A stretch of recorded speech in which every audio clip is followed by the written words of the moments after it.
நான் upper case போகலான்னு பார்த்தேன். ஆனால் அதை விட நம்ம இப்போ ஆல்ரெடி லோயர் கேஸ் பார்த்துட்டோம். லோயர் கேஸ் ரன்னிங் லெட்டர்ஸ் போயிடுவோமா? ஆமாம், ரன்னிங் லைன் ஸ்ட்ரோக்ஸ் யூஸ் பண்ணி ரன்னிங் லெட்டர்ஸ் போயிடலாம். லாஸ்ட்டில் வந்து நம்ம அப்பர் கேஸ் பார்த்துக்கலாம். ஓகேங்களா? ஏன்னா அப்பர் கேஸ் ஓரளவுக்கு ஈஸி தான். ஏன்னா பெரிய லெட்டராக இருக்கிறதுனால பெரிய பெரிய தப்பு பண்ண மாட்டாங்க. அதனால் ரன்னிங் லெட்டர்ஸ் போயிடலாம். ஓகேங்களா? ரன்னிங் லெட்டர்ஸ் எப்படி ஸ்டார்ட் பண்ணுறது? ஃபஸ்ட்டு டிக் மார்க்லேருந்து ஸ்டார்ட் பண்ணிவிடுவோம். ரன்னிங் லெட்டர்ஸ்னு எழுதிக்கலாம். ஓகே, டிக் மார்க்லேருந்து போயிடுவோமா? First tick mark running letter 1 2 3 போதும். 3 லெட்டர்ஸ். இப்போ நீங்கள் 2 லெட்டர்ஸ் வச்சு ஸ்டார்ட் பண்ணுறீங்கன்னா 2 லெட்டர்ஸ் வச்சு நீங்கள் வந்து 2 லைன் ஸ்ட்ரோக்ஸ் யூஸ் பண்ணிக்கோங்க. 1 2 அந்த மாதிரி பண்ணிக்கலாம். எத்தனை லெட்டரில் நீங்கள் எழுத போகிறீங்களோ அத்தனை லெட்டரில் நீங்கள் பண்ணிக்கலாம். 1 2 3 4. ஓகே, எக்ஸாம்பிள் பார்க்கலாமா?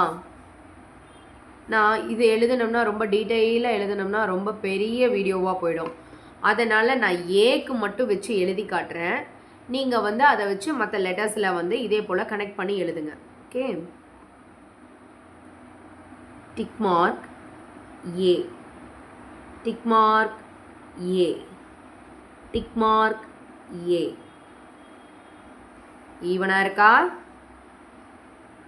டிக் மார்க் ஏ, டிக் மார்க் ஏ.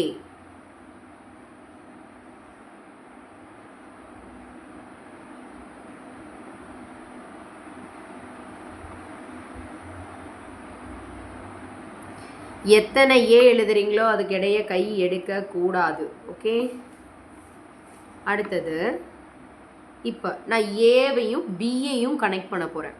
ஓகேங்களா? அப்போ அதுக்கு என்ன லைன் ஸ்ட்ரோக்ஸ் ஃபாலோ பண்ணுவோம்? Tick mark loop line. Okay, tick mark loop line, tick mark loop line, tick mark loop line. இப்போ ஏபியை நான் கனெக்ட் பண்ணி காட்டுறேன். A B.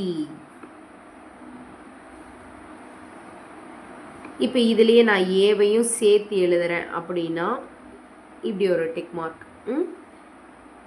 Tick mark A B.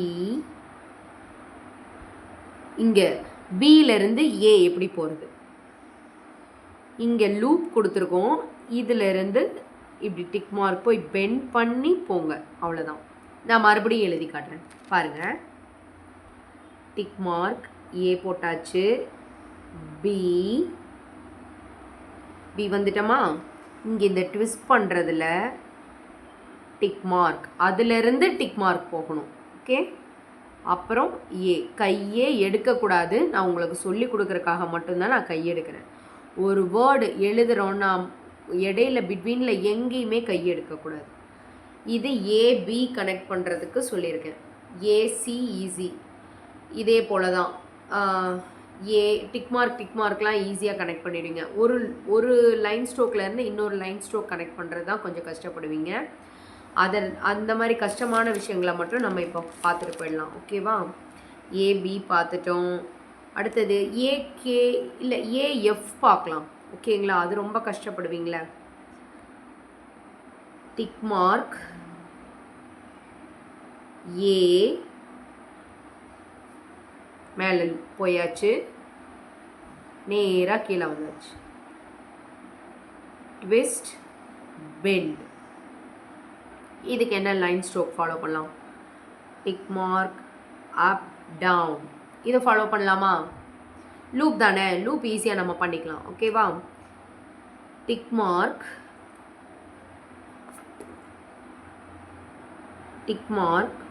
Up down. பாருங்க, டிக் மார்க். இப்போ இதை ஏஎஃப்ஆ மாற்றலாமா? Tick mark A, slanting line go to red line, come to red line, bend twist. Okay, வேறு என்ன லெட்டர்ஸ் கஷ்டமாக இருக்கும்? ஏஜி ட்ரை பண்ணலாமா? டிக் மார்க் ஏ, சேம் அதே போல தான் ஜி, ஸ்லாண்டிங் லைன் கூலாக எழுங்க சரியா, பயப்படாமல். இங்கேருந்து இப்படி ட்விஸ்ட்டு. ஓகே, இப்போ ஏஜி பண்ணியாச்சு. ஏஜி ஏ பண்ணலாமா? டிக் மார்க் ஏ ஜி ஏ. எப்படி இருக்கு? ஓகே, வேறு என்ன லெட்டர்ஸ் ரொம்ப கஷ்டமாக இருக்கும்? வேறு என்ன லைன் ஸ்ட்ரோக்ஸ் கஷ்டமாக இருக்கும்? லூப் பார்த்தாச்சு, லோயர் பார்த்தாச்சு. ஏஆர் கனெக்ட் பண்ணி பார்க்கலாமா? ஓகே, ஏஆர் கனெக்ட் பண்ணி பார்க்கலாம். டிக் மார்க் ஏ, கூல். டெய்ல் வந்துருச்சு. எல்லா லெட்டர்ஸுமே டெய்லோட ஸ்டாப் பண்ணுங்கள். இப்போ டெய்லிருந்து என்ன சொல்லியிருக்கோம்? above செகண்ட் லைன், அவ்வளோதான். AR, so simple. மறுபடியும் எழுதி காட்டுறேன். Tick mark A, slanting line above second line, sleeping line, and இதிலிருந்து மறுபடியும் எப்படி ஏ, சேம். அந்த டெய்ல் இருந்துச்சுன்னா போதுங்க, டெய்லை வச்சு ஹெட்டை கனெக்ட் பண்ணி நீங்கள் எல்லா லெட்டர்ஸையும் ஈஸியாக கனெக்ட் பண்ணி எழுதிடலாம். ஏஆர்ஏ எழுதி காட்டியாச்சு. வேறு என்ன லெட்டர்ஸ் எழுதி காட்டலாம்? ஏஎஸ் ட்ரை பண்ணலாமா? Okay, tick mark slanting line S, out. Okay, மறுபடியும் டிக் மார்க் ஏ எஸ், மறுபடியும் டிக் மார்க், வெளியே வந்ததை அப்படியே டிக் மார்க் ஆக்கிறோம். ஏ. Okay, ASA. வேறு என்ன லெட்டர்ஸ் கஷ்டமாக இருக்கும்? ஏபி ட்ரை பண்ணலாமா? Tick mark above second line, come to red line, circle blue tail. A B, நம்ம இப்போ ஏபிஏ எழுதுகிறோம். ABA.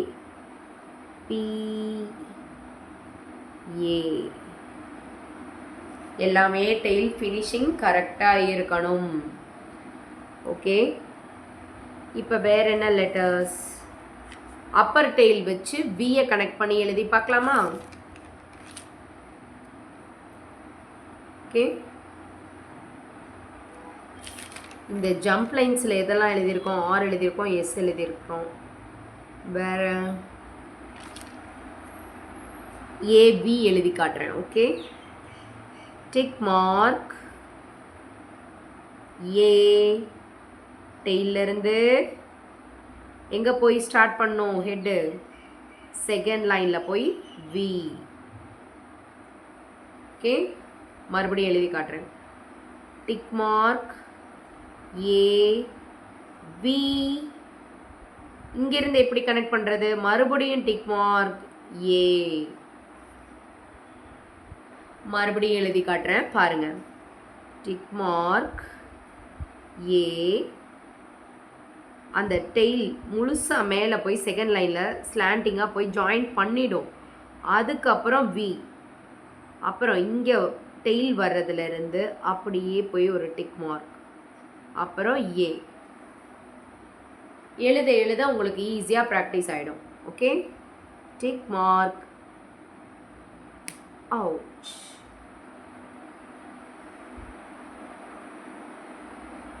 Okay, cool, good, super, அழகாக வந்துடுச்சு. வேறு என்ன லெட்டர்ஸ் வேணும்? சரி, இப்போ எல்லாமே ஏவை ஸ்டார்ட் பண்ணி எழுதியிருக்கோம். ஓகே, இப்போ நம்ம என்ன பண்ணுறோம்? ஒவ்வொரு லைன் ஸ்ட்ரோக்ஸ்லேயும் ஒவ்வொரு லெட்டரை ஃப்ரண்ட் லெட்டராக வச்சு எழுதி பார்க்கலாமா? இப்போ ஏவை வச்சு எழுதியாச்சு டிக் மார்க்கில். பியை வச்சு எழுதி பார்க்கலாமா? ட்ரை பண்ணுவோமா?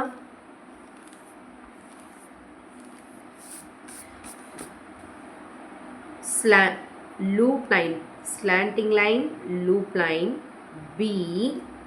பியை வச்சு ஏ கனெக்ட் பண்ணுவோமா? டிக் மார்க் ஏ. ஓகே, மறுபடியும் எழுதுகிறேன் பாருங்கள். பி அந்த லூப்பில் இருந்து டிக் மார்க் போய் இப்படி பெண்ட் ஆகணும். அந்த டிக் மார்க் நல்லா கிளியராக தெரியணும். நான் மறுபடியும் இங்கே விட்டுட்டு இங்கே எழுதுகிறேன் பாருங்கள். பி இப்படி பெண்ட் ஆயிடுச்சா, அதுலேருந்து ஏ போய் கனெக்ட் ஆகணும்.